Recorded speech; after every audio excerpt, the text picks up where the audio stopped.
오늘은 은혜와 평강이 있기를 원하노라 라는 제목으로 하나님 말씀을 살펴보고자 합니다. 우리가 최근에 요한계시록 말씀을 살펴보고 있는데요. 요한계시록은 어떠한 책이라고 말씀을 드렸습니까? 첫째, 요한계시록은 계시의 말씀이 담겨있는 책이라고 말씀을 드렸어요. 계시록 1장 1절을 보니까 뭐라고 이 책을 규정하고 있죠? 이 책은 예수 그리스도의 계시라고 규정을 하고 있어요. 예수 그리스도가 계시의 주체라는 것이고 예수 그리스도가 이 계시의 주요한 내용이라는 거죠. 그래서 반드시 속히 일어날 일들은 무엇과 관계가 있다? 우리 구주 예수 그리스도와 관계가 있다. 그리고 또 어떠한 성격이 있습니까? 어떠한 특징이 있죠? 요한계시록은 예언의 말씀이 담겨있는 책이라는 거예요. 3절을 보니까 이렇게 되어 있죠. 이 예언의 말씀. 그래서 우리는 두 가지로 생각해 볼 수 있는 겁니다. 계시를 받은 것은 요한이고 요한은 글로써 수신자에게 이 예언의 말씀을 전한 것이구나. 그리고 세 번째 특징은 무엇이죠? 요한계시록은 편지의 형식으로 기록이 된 책이라는 거예요. 다시 한번 말씀을 드려요. 요한계시록은 세 가지 특징이 있는 책이에요. 첫 번째, 어떠한 특징? 계시의 말씀이 담겨있는 책. 두 번째, 어떠한 특징? 예언의 말씀이 담겨있는 책. 그리고 세 번째, 어떠한 특징? 편지의 형식으로 기록되어진 책. 요한계시록은 그러한 성경책이라는 거예요. 그렇다면 성도된 우리들은 이러한 특징을 가지고 있는 요한계시록을 어떻게 이해해야 할까요? 우리는 이 요한계시록을 어떻게 이해해야 합니까? 이는 인생의 주관자여 구원자이신 하나님께서 작정하신, 계획하신 하나님의 뜻을 이루시기 위해 하나님의 때와 하나님의 방법으로 우선 하나님께서 요한에게 우리 구주 예수 그리스도와 관련된 반드시 속히 되어질 일들을 무엇해 주신 것으로? 계시해 주신 것으로, 알려주신 것으로, 감추어졌던 것을 이제 나타내 주신 것으로, 그리고 하나님께 계시를 받은 요한은 하나님께서 어떠한 통로로 사용하세요? 7교회 성도들에게 그가 받은 계시를 글로써 예언하게 하세요. 순서를 잘 기억하세요. 먼저는 하나님의 뜻을 따라 요한이 계시를 받는 거예요. 하나님의 뜻을 이루시려고 하나님이 요한에게 계시해 주셨다는 거예요. 그리고 그 목적이 어떻게 드러나요? 계시를 받은 요한이 글로써 7교회 성도들에게 예언의 말씀을 기록하는 것으로 나타나요. 그 다음은 무엇이죠? 하나님께서 글을 기록하되 어떠한 형식을 따라 기록하게 하셨다? 편지라는 형식을 따라 기록하게 하셨다. 즉 편지라는 형식을 따라 글로써 예언하게 만드셨다. 우리는 이렇게 세 가지 특징을 통해서 계시록이 어떠한 책인지를 이해할 수가 있습니다. 따라서 작정하신 하나님의 뜻을 따라 7교회 성도들이 이 편지를 읽고 듣고 지키게 될 때에는 성경에서 나타나는 예언이 갖고 있는 고유한 특징대로 하나님께서 친히 요한에게 계시해 준 것처럼 하나님께서 7교회 성도들에게도 친히 계시해 주셔서 요한을 향한 하나님의 뜻을 친히 이루신 것처럼 7교회의 성도들을 향한 하나님의 뜻을 친히 이루어 주실 겁니다. 이해가 되셨어요? 하나님이 그냥 하게 하시는 게 없어요. 하나님의 뜻을 따라 하시는데, 첫째는 요한에게요, 요한을 통해 7교회 성도들에게인데, 하나님이 그 모든 부분에 관여하시는데 어떠한 방식으로 관여하신다? 계시해 주심으로 관여하신다. 하나님의 계시가 있어야 사람은 달라지는 거예요. 모르던 것을 알게 되는 거고, A라는 마음을 B라는 마음으로 고쳐먹게 되어진다라는 거죠. 이렇게도 정리할 수 있을 겁니다. 하나님은 하나님의 뜻을 이 서신을 통해, 이 계시록 말씀을 통해 친히 이루신다. 틀림없이 이루신다. 반드시 이루신다. 그래서 요한계시록은 1차 수신자인 7교회 성도들에게만 아니라 2000년이 흐른 지금까지도 하나님의 때와 방법을 통해 수많은 교회와 성도들에게 읽혀지고 지켜지게 되는 거예요. 이 모든 일 속에 거저된 것이 없고 사람의 뜻대로 되어진 것이 없고 하나님께서 하나님의 뜻을 따라 이와 같이 역사하셨다라는 거죠. 이러한 계시록에 대한 이해 속에서 오늘은 이 편지의 시작 부분이라고 할 수 있는 인사말에 대해서 살펴보도록 하겠습니다. 오늘 살펴보게 될 첫 번째 주제는 너희에게 있기를 원하노라 라는 거예요. 말씀을 같이 보실까요? 요한은 아시아에 있는 7교회에 편지하노니 이제도 계시고 전에도 계셨고 장차 오실 이와 그의 보좌 앞에 있는 7 영과 또 충성된 증인으로 죽은 자들 가운데서 먼저 나시고 땅의 임금들의 머리가 되신 예수 그리스도로 말미암아 은혜와 평강이 너희에게 있기를 원하노라. 하나님께서는 요한으로 하여금 당시 사도들이 주로 사용했던 편지의 형식을 따라 우선은 발신자를 소개하시고 수신자를 소개하시며 수신자에게 삼위이신 하나님께로부터 나오는 은혜와 평강이 가득하기를 축원하게 하셨습니다. 이해가 되세요? 4절을 보니까 누가 등장해요? 발신자. 이 편지를 쓰고 있는 사람이 등장하고 또 누가 등장해요? 이 편지를 읽게 되어질 수신자들이 등장해요. 그리고 또 그 다음으로 무엇이 등장해요? 첫 인사말에 축원이 담겨 있는데 어떠한 축원이 담겨 있어요? 하나님께로부터 흘러나오는 은혜와 평강이 수신자들에게 가득하기를 축원하는 내용이 담겨 있어요. 이 폼이 서신서에 대부분 나와 있다는 거죠. 편지의 형식 속에 인사말을 대부분 이렇게 기록하고 있다는 거예요. 그래서 잠시 다른 서신들의 인사말과 이 계시록 말씀을 비교해 보고자 합니다. 우선 고린도전서를 볼까요? 고린도전서 1장 1절과 3절을 보니까 하나님의 뜻을 따라 그리스도 예수의 사도로 부르심을 받은 바울과 형제 소스데네는 고린도에 있는 하나님의 교회 곧 그리스도 예수 안에서 거룩하여지고 성도라 부르심을 받은 자들과 또 각처에서 우리의 주 곧 그들과 우리의 주 되신 예수 그리스도 이름을 부르는 모든 자들에게 하나님 우리 아버지와 주 예수 그리스도로부터 은혜와 평강이 있기를 원하노라 라고 되어 있어요. 무엇을 알 수 있죠?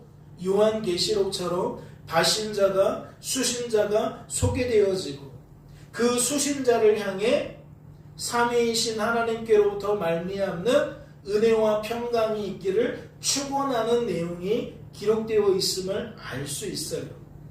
그런데 동일한 것은 아니죠. 편지의 형식은 갖추었지만 닮아있지만 디테일한 부분을 살펴보면 차이가 난다고요. 우선 발신자가 달라요. 계시록은 요한이라는 한 사람의 발신인데 지금 고린도전서는 어떻게 소개가 되고 있어요? 바울과 소스데네라는 두 사람으로 발신자를 소개하고 있어요. 그리고 수신자는 어때요? 1차적으로는 여러 지역의 교회들이 아니라 어디에 제한된 교회들이에요? 고린도 지역에 위치한 교회들이에요. 계시록은 소아시아에 있는 7 교회들이 1차적인 수신자였는데 고린도전서는 누가 수신자다? 고린도 지역에 있는 교회들이 수신자다. 그러니까 범위가 더 적은 거죠. 또 축원의 내용을 잘 살펴보면 삼위이신 하나님께로부터 나오는 게 아니에요. 뭐라고 소개하고 있어요? 하나님 우리 아버지와 즉 성부 하나님과 주 예수 그리스도로부터 성자 하나님으로부터 은혜와 평강이 있기를 원한다고 기록하고 있어요. 삼위이신 하나님 중에 성령 하나님이 빠져 있다고. 그러니까 무엇을 알 수 있어요? 크게는 같지만 디테일한 부분을 살펴보면 차이가 난다는 것을 알 수 있다고. 한 군데 더 살펴볼까요? 베드로전서 1장 1절로 2절 말씀입니다. 예수 그리스도의 사도 베드로는 본도, 갈라디아, 갑바도게와 아시아와 비두니아에 흩어진 나그네 곧 하나님 아버지의 미리 아심을 따라 성령의 거룩하게 하심으로 순종함과 예수 그리스도의 피뿌림을 얻기 위하여 택하심을 받은 자들에게 편지하노니 은혜와 평강이 너희에게 더욱 많을지어다. 베드로전서 역시 요한계시록처럼 바신자를 소개했죠. 수신자를 소개했습니다. 그리고 수신자를 향해 축원하는 형식을 따르고 있어요. 그러나 여기에서도 무엇을 발견하죠? 차이점을 발견합니다. 일단 수신자가 1차적으로는 요한계시록보다 훨씬 광범위해요. 고린도전서는 계시록보다 그 수신 지역이 제한이 되어진다면 베드로전서는 더 확장되어진다는 거죠. 소아시아의 7 교회라 그랬어요. 그런데 지금 베드로전서는 1차 수신자를 어디에서 찾고 있죠? 본도, 갈라디아, 갑바도게와 아시아, 비두니아에서 찾고 있어요. 그러니까 훨씬 넓은 지역을 대상으로 기록하고 있다는 거죠.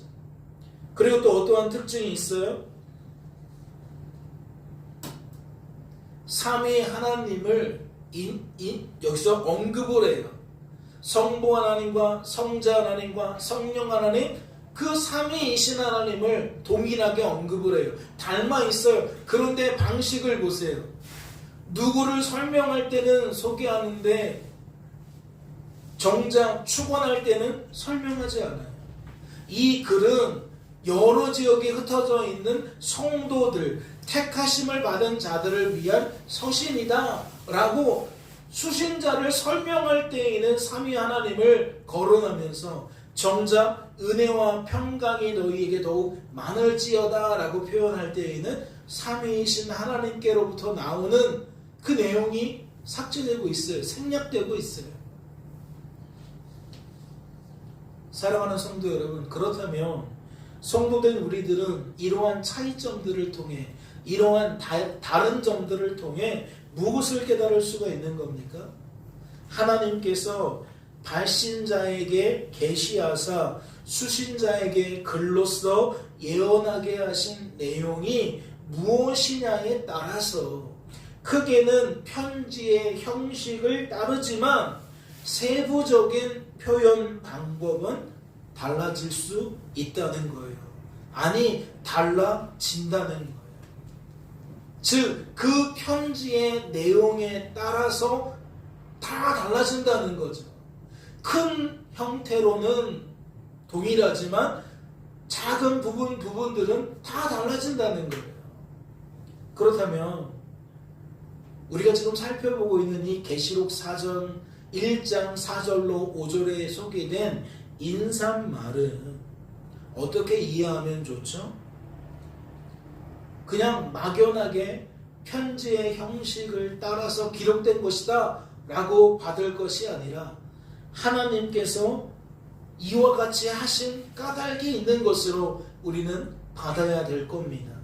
즉 요한계시록의 인사말에는 무엇이 내포되어 있다는 거예요? 이 인사말을 통해서만 이루시려는 하나님의 특별한 뜻, 하나님의 구별된 뜻, 하나님의 고유한 뜻이 내포되어 있다는 거죠. 그냥 한 말이 아니라는 거예요. 이 인사말은 대부분 보면 그 서신 전체를 꿰뚫는 중심 사상이 녹아있는 게 많아요. 그러니까 인사말만 잘 살펴봐도 이 계시록 전체 내용을 헤아리는 아주 중요한 열쇠가 되어진다라는 거죠.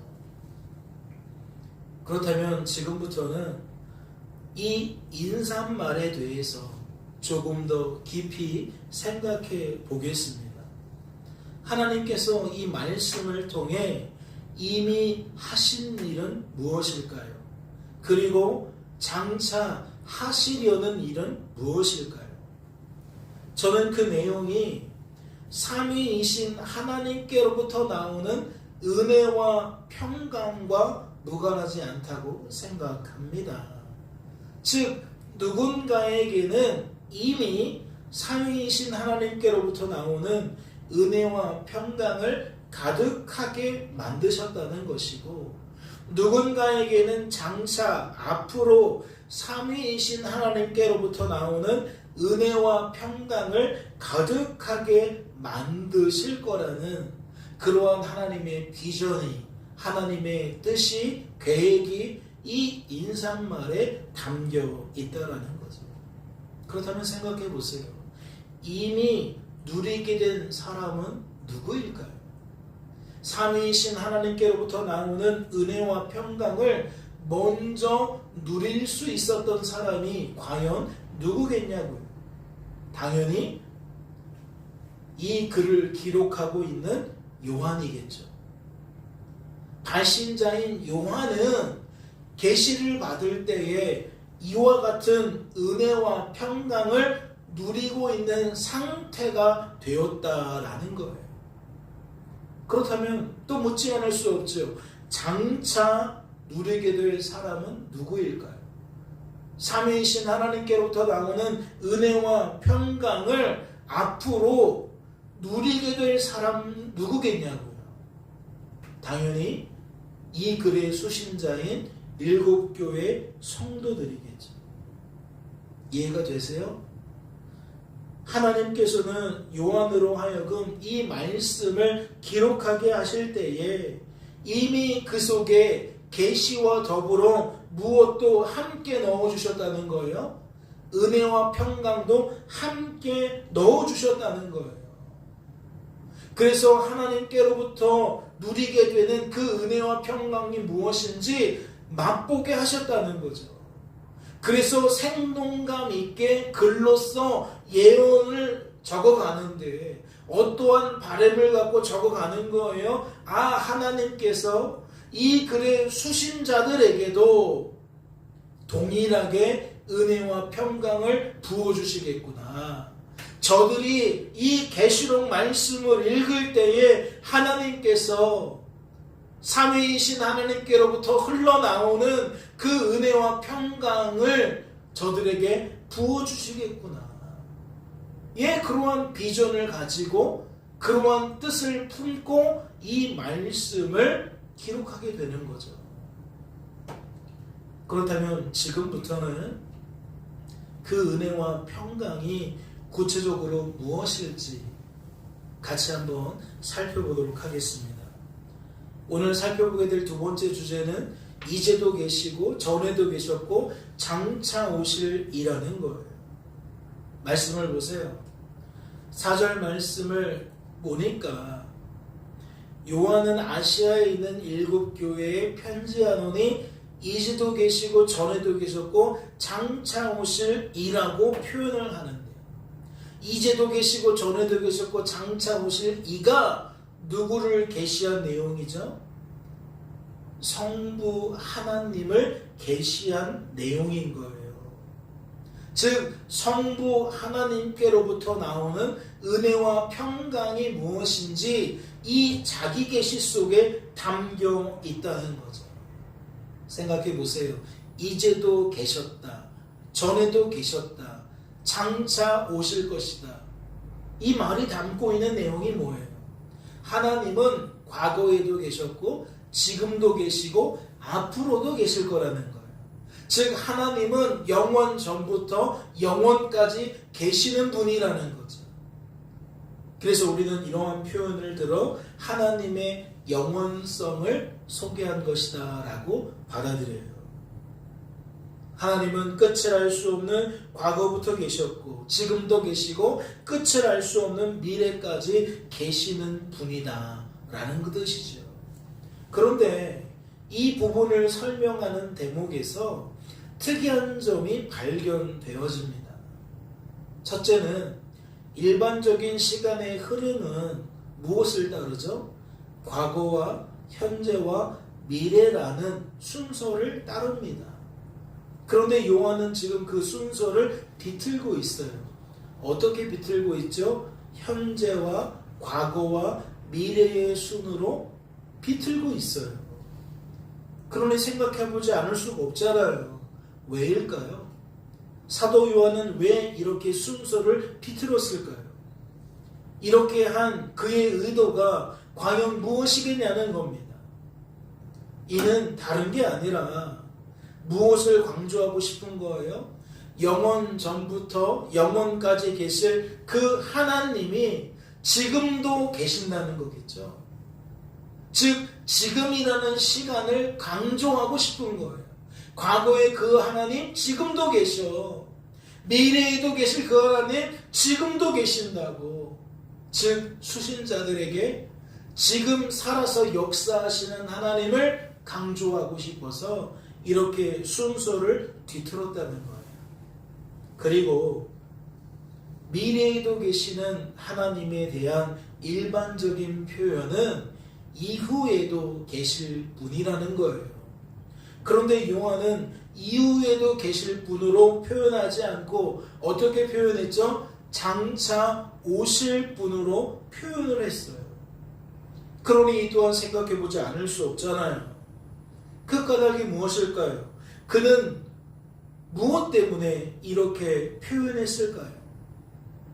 이는 그 언어의 특성상 미래에 계실 하나님을, 이후로도 계속 존재하실 그 하나님을 계속해서 나에게 다가오시는 하나님으로, 즉 지금도 활발하게 하나님의 뜻을 이루시며 나에게 끊임없이 찾아오시는 하나님으로 소개하고 싶어서 그 말을 이와 같이 바꾸어서 표현하는 것. 그러니까 장차 오실 분이라는 것은 먼 미래에 올 분이야 로만 해석되는 것이 아니라 장차 오실 그분이 날마다 지금 나에게 오고 계시는 것으로 그렇게 표현하고 있다라는 거죠. 그러면 이 말 속에도 무엇이 강조되고 있다고 말할 수 있어요? 앞서 살펴본 것처럼 현재가 강조되고 있다고 말할 수 있죠. 오늘을 살아가고 있는 우리들에게 무엇을 강조해요? 끊임없이 하나님의 뜻을 이루려고 나에게 찾아오시는, 나에게 다가오시는 하나님을 강조하고 있다는 것은 하나님의 뜻은 반드시 성취된다. 하나님 때문에 틀림없이 성취된다 라는 것을 강조한 것이니까 오늘 어떻게 살아갈 거야? 오늘 어떠한 마음을 품고 살아갈 거야? 라는 문제로 이어질 수밖에 없다고요. 하나님 믿는 사람들이 이제도 계시는 하나님이 강조되는 것처럼 끊임없이 나에게 다가오시는 하나님이 강조되는 까닭은 하나님 때문에 지금 어떠한 삶에 도전을 주기 위함이라는 거죠. 어떠한 삶의 변화를 일으키기 위함이라는 겁니다. 사실 이러한 특징은 성경에 나타난 예언의 고유한 특징이라고 할 수 있어요. 성경에 나타난 대부분의 예언은 어디에 초점을 맞추고 있느냐? 장래의 일을 말하지만 초점은 오늘에 맞춰져 있다는 거예요. 지금이라는 시간에 맞춰져 있다는 거죠. 예를 들어 볼까요? 신명기 말씀이에요. 내가 너희에게 말하기를 그들을 무서워하지 말라, 두려워하지 말라. 너희보다 먼저 가시는 너희의 하나님 여호와께서 애굽에서 너희를 위하여 너희 목전에서 모든 일을 행하신 것 같이 이제도 너희를 위하여 싸우실 것이며, 광야에서도 너희가 당하였거니와 사람이 자기의 아들을 안는 것 같이 너희의 하나님 여호와께서 너희가 걸어온 길에서 너희를 안으사 이곳까지 이르게 하셨느니라. 하나님께서 모세를 통해 무엇을 예언하게 하셨죠? 무엇을 위해 예언하게 하셨습니까? 과거에 너희들의 삶을 주관해 주시고 구원해 주셨던 그 하나님께서 지금도 이제도 너희들의 삶을 주관하시고 구원해 주실 테니까 뭐 하지 말라요? 공의 두려워하지 말래요. 공의 무서워하지 말래요. 그러면 지금 상황이 단박에 이해가 되는 거잖아요. 아, 이스라엘 사람들은 지금 어떠한 이유 때문에 무서워하고 있었구나. 어떠한 이유 때문에 두려워하고 있었구나. 그런데 이 선지자가 어떻게 그들의 마음을 달래는 거예요? 과거에 우리와 함께 하셨던, 과거에 우리를 지켜주셨던, 과거에 우리를 도와주셨던 그 하나님이 지금도 우리와 함께 하시며 우리를 도와주고 있다. 우리를 지켜주고 있다. 과거의 그 하나님은 지금도 우리의 하나님이다. 지금 그 얘기를 하고 있는 거예요. 과거의 이야기를 꺼내면서 어디에 초점을 맞추고 있다는 거죠? 지금이라는 시간에 초점을 맞추고 있다는 거죠. 오늘 계시록 말씀과 연동해서 풀어간다면 하나님께로부터 나오는 은혜, 하나님께로부터 나오는 평안 언제 누리라는 얘기예요? 맞아요. 지금 누리라는 거예요. 오늘 누리라는 겁니다. 이런저런 이유로 지금 답답해하고 있는데, 두려워하고 있는데, 그러지 말고 은혜와 평강을 누리라는 거죠. 하나님 안에서 자유하라는 거예요. 그렇다면 성도된 우리들은 말씀에 소개된 이 상황을 어떻게 이해해야 될까요? 어떻게 이해해야 합니까? 순서로 하나씩 풀어드리면, 우선은 하나님께서 하나님의 뜻을 따라 먼저 누구에게 계시한 거예요? 요한에게 계시한 것처럼 선지자 역할을 담당하는 모세에게 계시해 주신 거죠. 하나님께서 하나님의 뜻을 이루시려고 하나님의 뜻을 따라 모세에게 그 생각을 불어넣어 주셨다는 거예요. 그래서 하나님 때문에 계시를 받게 된 모세는 하나님의 뜻을 따라 무엇을 누리게 되는 거죠? 아니, 다른 사람들 다 무서워하고 다 두려워하는데 모세라고 그런 마음 없었겠어요? 모세에게도 동일한 마음이 있었겠죠. 그런데 하나님께서 모세에게 찾아오셔서 계시해 주시니까, 하나님의 생각을 불어넣어 주시니까 어떠한 상태가 된다? 평강을 누리는 상태가 된다. 은혜를 누리는 상태가 된다. 그러니까 무서워하지 않게 된다. 두려워하지 않게 된다. 누가? 발신자인 모세가. 모세부터 그러한 은혜를 경험한다. 체험한다. 그리고 이 계시를 받은 모세가, 이 은혜와 평강을 누리게 된 모세가 하나님의 뜻을 따라 지금 두려워하고 무서워하고 있는 이스라엘 백성들도 자신처럼 하나님 때문에 은혜와 평강을 누릴 수 있도록 이스라엘 백성들을 향해 자신이 계시받은 것을 무엇한 거예요? 예언한 거죠. 백성들을 다 불러 모아놓고 그가 하나님께 받은 계시를 지금 설파하고 있다는 거예요. 무엇하게 만들려고요? 그들도 자신처럼 은혜와 평강을 누릴 수 있게 만들려고. 모세를 통해 예언의 말씀을 듣게 된 그 백성들이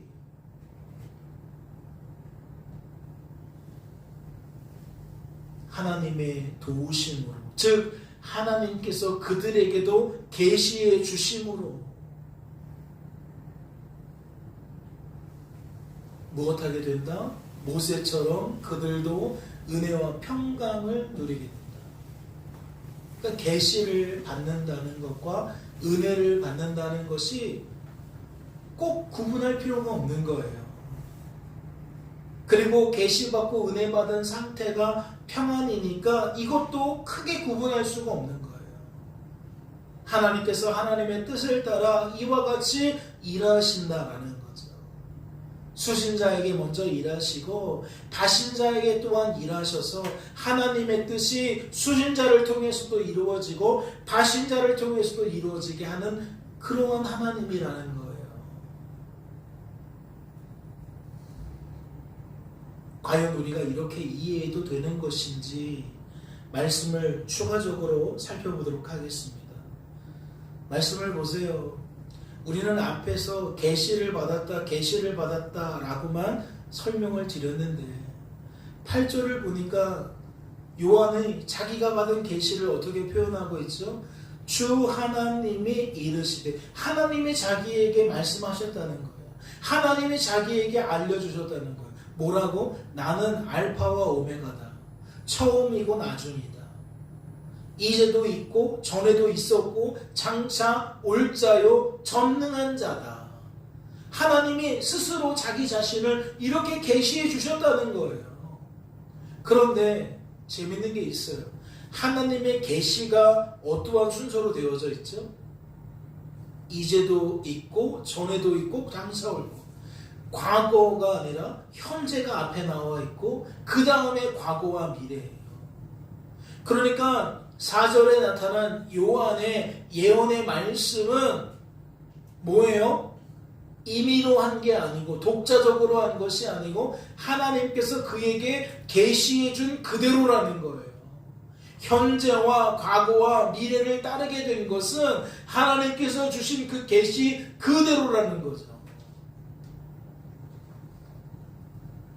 사랑하는 성도 여러분, 계시를 받는다는 건 이처럼 내용을 받는다는 거예요.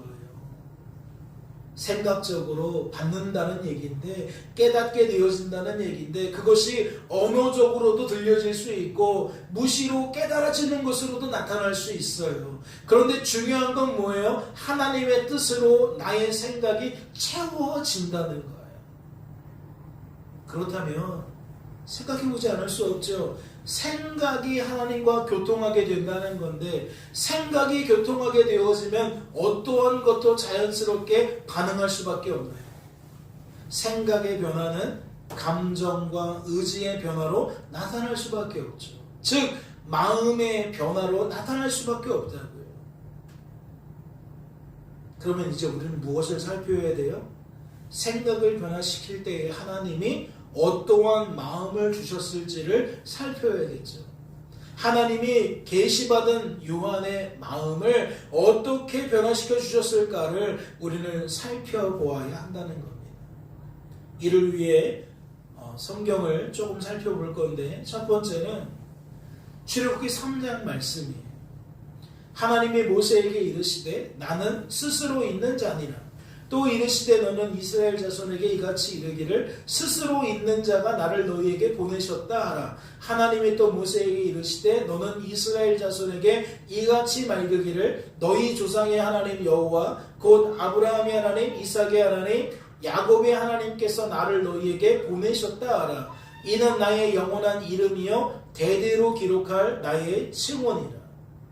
하나님께서 출애굽할 당시에 모세에게 자신을 어떻게 계시해 주셨습니까? 나는 스스로 있는 자다라고 계시를 해 주었어요. 여기서 어떠한 의도로 이렇게 계시해 주었을까요? 하나님은 어떠한 의도를 가지고 모세에게 이러한 자기 계시를 허락하셨을까요? 자존하시는 하나님이라는 뜻이거든요. 나는 스스로 있다. 누구의 도움도 필요 없다. 자존하신다. 그리고 이 말 속에는 무엇도 담겨요?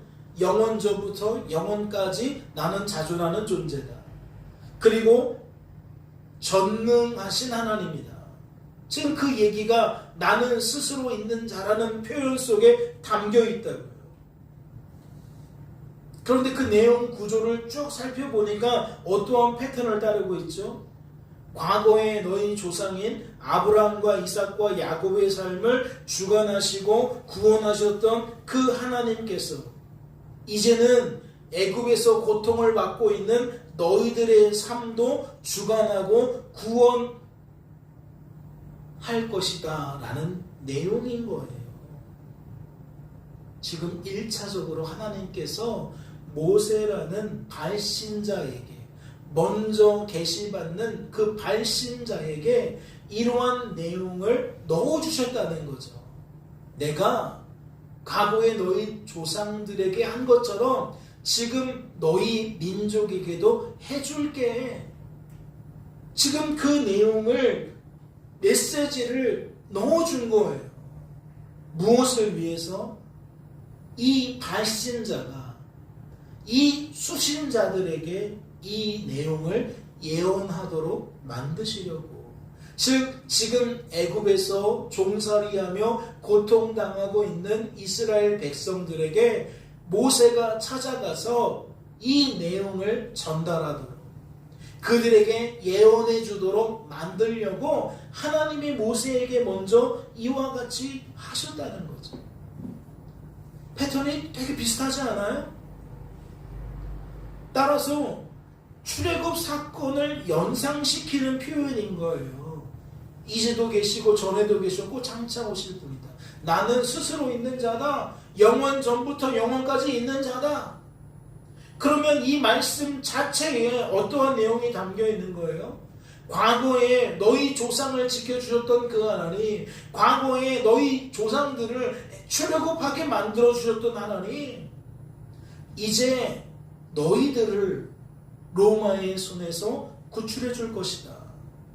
지금 너희들을 고통스럽게 만드는 그 상황 속에서 너희들을 도와주실 것이다. 예, 그러한 의도가 이 말씀 속에 담겨 있는 거죠. 과거에 은혜와 평안을 누릴 수 없었던 그들이 하나님 때문에 은혜와 평안을 누릴 수 있었던 것처럼 오늘도 너희들이 하나님 때문에 은혜와 평강을 누리게 될 것이다. 지금 그러한 의도가 깔려 있다는 거예요. 이제도 계시고 전에도 계셨고 장차 오실 하나님은 이런 분이야, 이런 분이지가 아니라 이건 실제적인 계시의 말씀이고 예언의 말씀이라서 지금 우리들에게 하나님이 하시는 말씀이라는 거예요. 그 질병으로부터,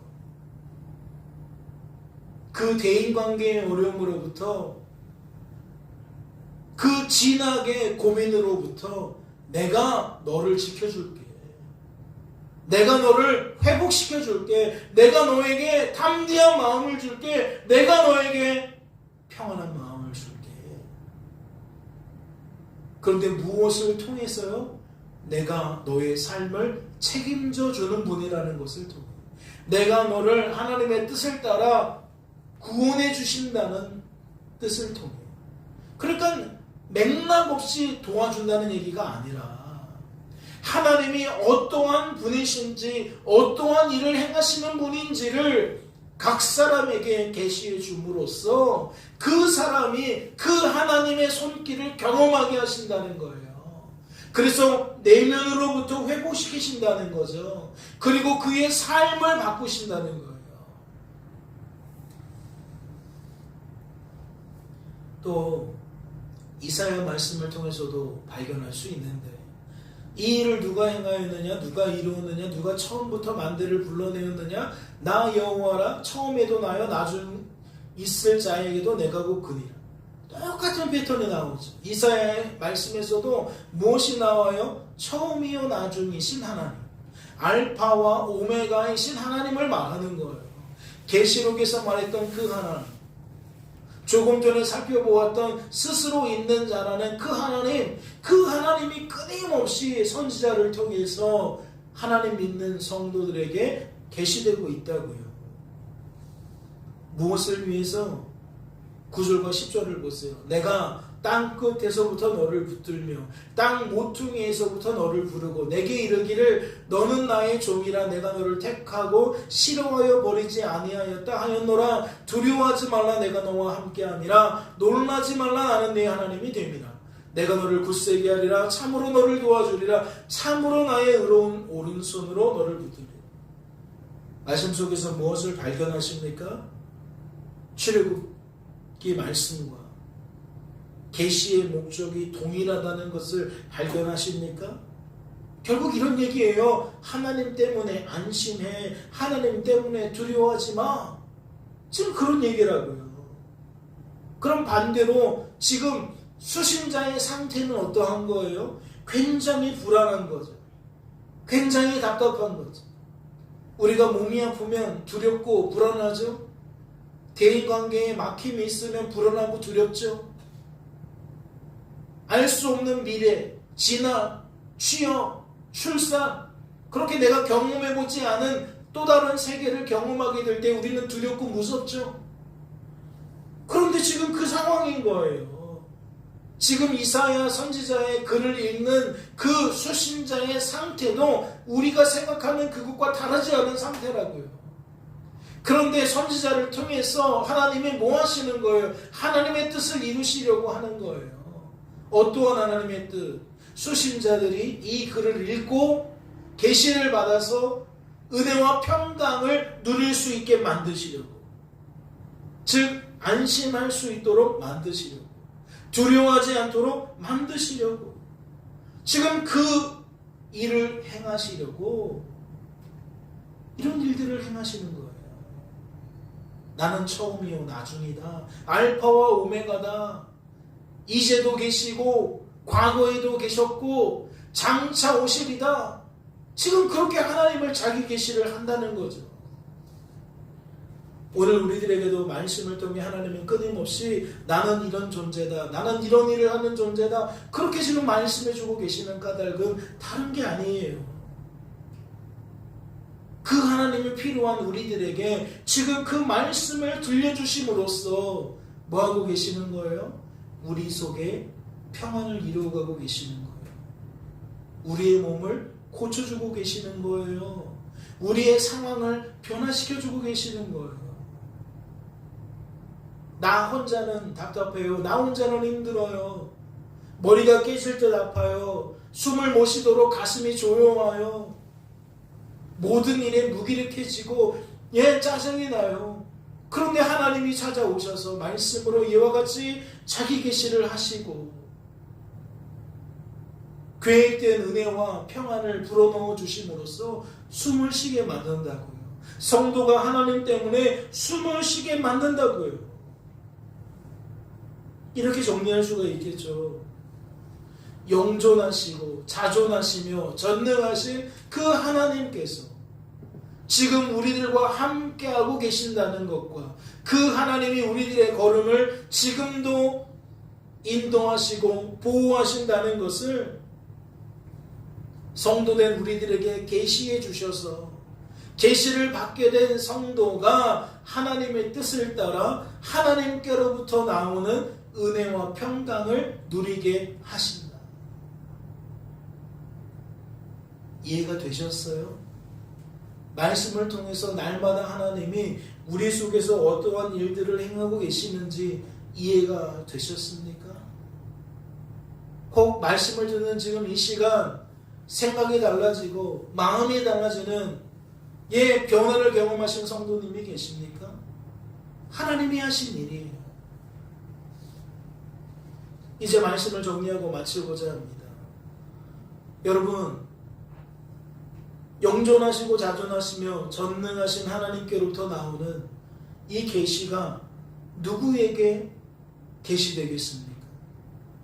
영존하시고 자존하시며 전능하신 하나님께로부터 나오는 이 은혜와 이 평강이 누구에게 부어지겠습니까? 말씀은 애당초 시작부터 이렇게 말하고 있어요. 이 예언의 말씀을 읽는 자와 듣는 자와 그 가운데에 기록한 것을 지키는 자는 복이 있다. 누가 주인공이라는 거예요?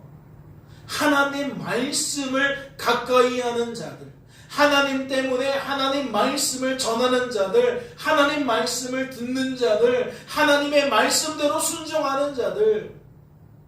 뭐라는 거죠? 하나님께서 복 주기로 작정한 자들이라는 거예요. 하나님께서 복 주시려고 그렇게 만드셨다는 거예요.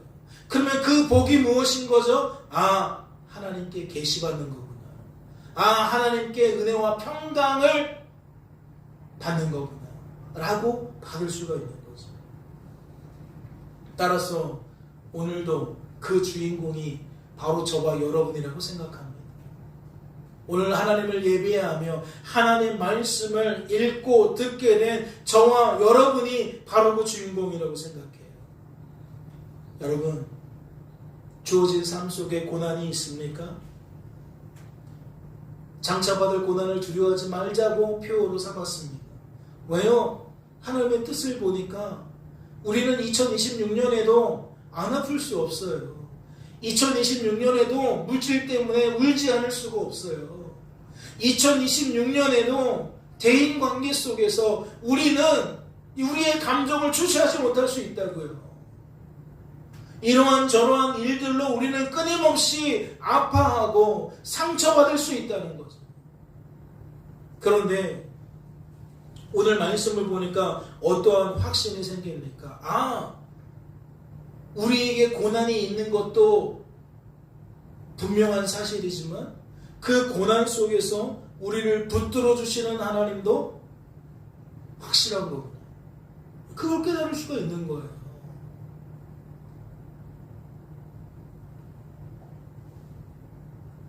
우리는 무서워할 수 있어요. 크고 작은 모든 일들 저마다 이유를 가지고 두려워할 수 있다고요. 우리들은 실족할 수도 있습니다. 왜 나만 이래? 하나님 진짜 계신 거야? 하나님이 뭐 이렇게 중요한 게 아니네. 결국 우리 다양한 언어들로 다양한 생각들로 우리의 불신을 드러낼 수 있어요. 고난이라는 것은 우리를 그 자리로 끌어가려고 합니다. 마귀의 계략은 하나님과 우리를 분리시키는 게 목적이에요. 그러나 하나님은 기회를 삼으십니다. 그렇게 흔들리는 우리들에게 봤지, 내가 붙들어주지 않으면 너는 이렇게 흔들릴 수밖에 없는 존재야 알려주시고, 그리고 내버려 두시는 게 아니라 우리를 고쳐주시는 분이에요. 오라 여호와께 돌아가자. 그가 우리를 찢었으나 우리를 낫게 하실 것이요, 그가 우리를 찢으셨으나 우리를 치료하실 것이다. 할렐루야. 2026년 하나님 안에서 은혜와 평강을 누리시기를 소망합니다. 은혜와 평강을 누리게 될 것을 기대하시기 바라요. 언제? 고난 중에 있을 때, 내 마음이 힘들고 내 몸이 힘들고 내 삶이 고단할 때, 바로 그때 하나님 말씀을 기억하며 하나님께 예언되어진 이 계시되어진 은혜와 평강이 이루어지게 되는 저와 여러분 될 수 있기를 주님의 이름으로 소망합니다. 잠시 기도하겠습니다. 하나님 아버지 감사합니다. 오늘도 우리를 사랑하셔서 말씀으로 깨닫게 하시고 말씀으로 풀어주시고 우리의 마음 답답함을 해결시켜 주시니 감사합니다. 또한 말씀을 듣는 중에 우리의 몸도 회복시켜 주시니 감사합니다. 우리의 상황도 회복시켜 주시니 감사합니다. 주님, 만약 아직 회복을 경험하지 못한 심령들이 있다면 하나님의 뜻을 구하게 하시고 하나님의 때를 기다리게 하시고 하나님 안에서 속히 해결받는, 속히 회복되는 은혜도 축복도 누리게 하옵소서. 하나님 때문에 우리는 숨을 쉬는 존재들입니다. 범사에 하나님께 감사하며 살아갈 수 있도록 크신 은혜와 평강을 내려 주시옵소서. 주께서 허락하여 주실 줄로 믿고 감사드리며 이 모든 말씀 우리를 죄에서 구원하신 예수님의 이름으로 기도하옵나이다. 아멘.